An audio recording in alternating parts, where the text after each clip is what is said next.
Howdy folks, I'm Keith Bowen and this is Hard Rock University.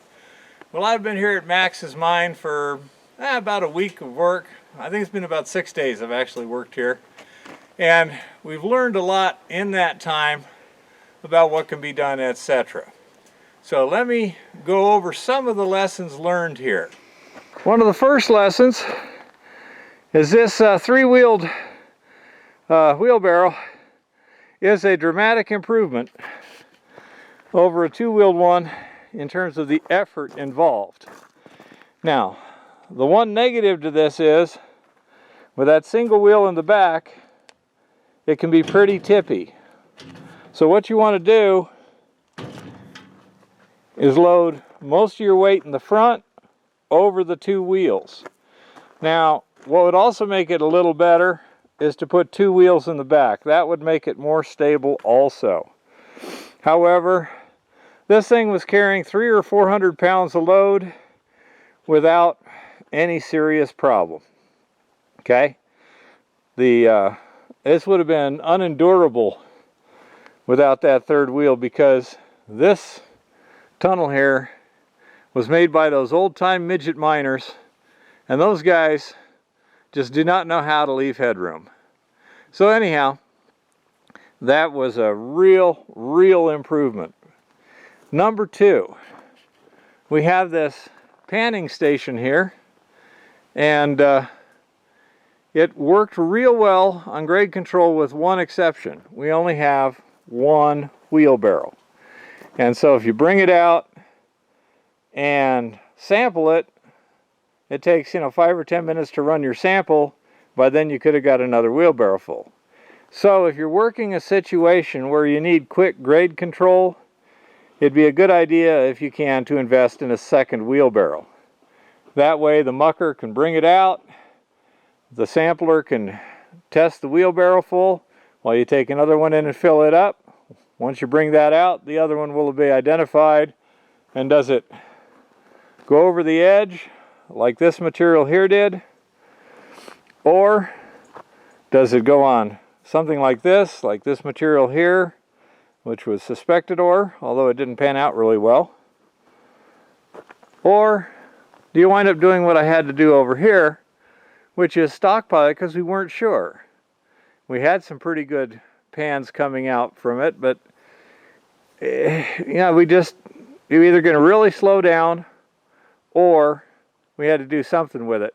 If you throw it over the edge, you'll never get it back. So we stockpiled it there. They can take their time going through that and seeing what it is and running it if they want and chucking it over the edge if they don't. But it's all sitting there waiting for them. Now, you can also take a look at this. That's what I did in about 3 days' work. I went from 160 feet in to about 240 feet, 230 to 240 feet in 6 days of mucking. Now, it was probably an average of about 12 inches deep. So that gets me 90 feet, 6 days, 15 feet a day of drift I was clearing out, roughly. One person, literally pick and shovel. Loosen it with the pick it up with the shovel, smooth it off behind you, etc. So that's kind of a productivity thing there. I was getting about 4 wheelbarrows an hour, loading and hauling roughly 200 feet. So at 400 a wheelbarrow, say 1,600 pounds, call it 2/3 of a ton per hour, one person loading and hauling. So that would be pretty good for a half a ton an hour processing facility. Number two, well, not number two, number whatever. Whenever you're mucking out an adit like this, make sure that you try and get headroom all the way back. We were on a very tight time crunch here. I actually spent more time than originally planned because of the transmission failure.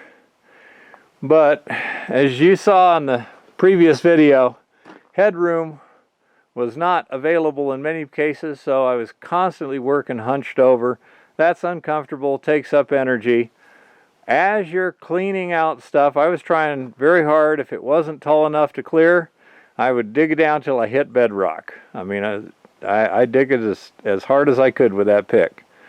But they'll still have to pull back some if they need to open that up more to get back in there further.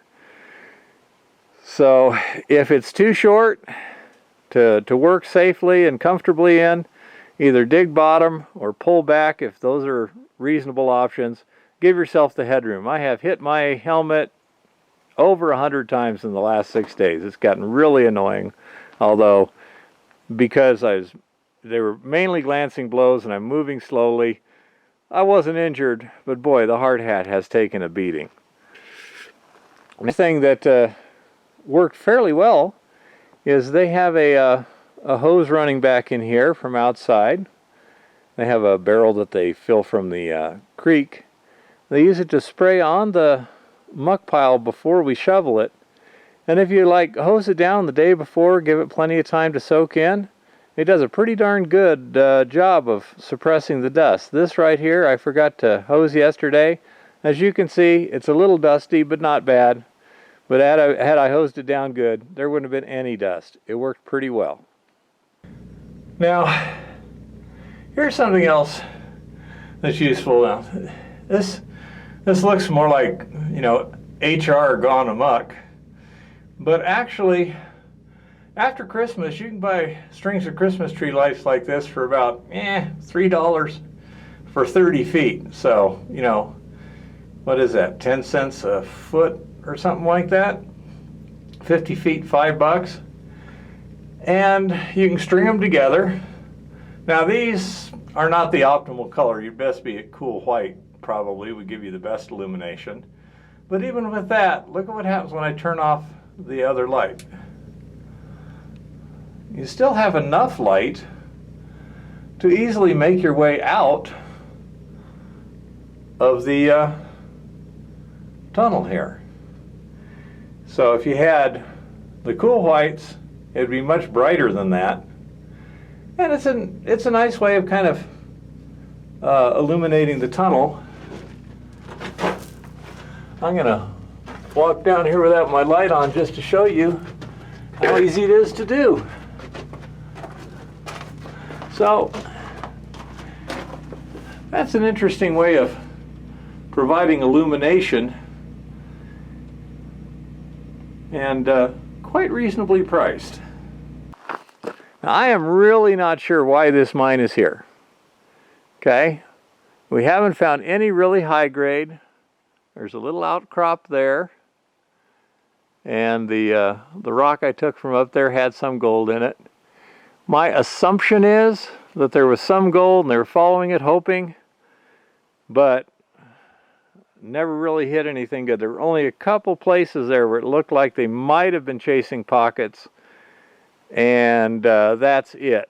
A lot of it looks like it might have just been loose material that came down, is why that the back went up.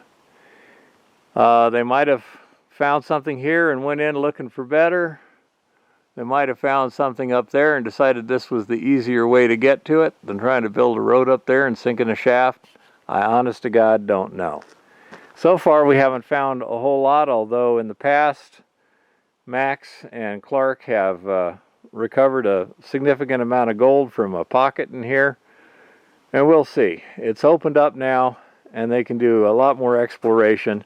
We're all getting on in years, but I'm the most spry at this point, so it's really helped them out a lot, gotten them a lot of good access. If they find some really good stuff, I'll probably be back. Anyhow, that's the lessons learned from Max's mine up here in California. Happy prospecting and keep it safe out there.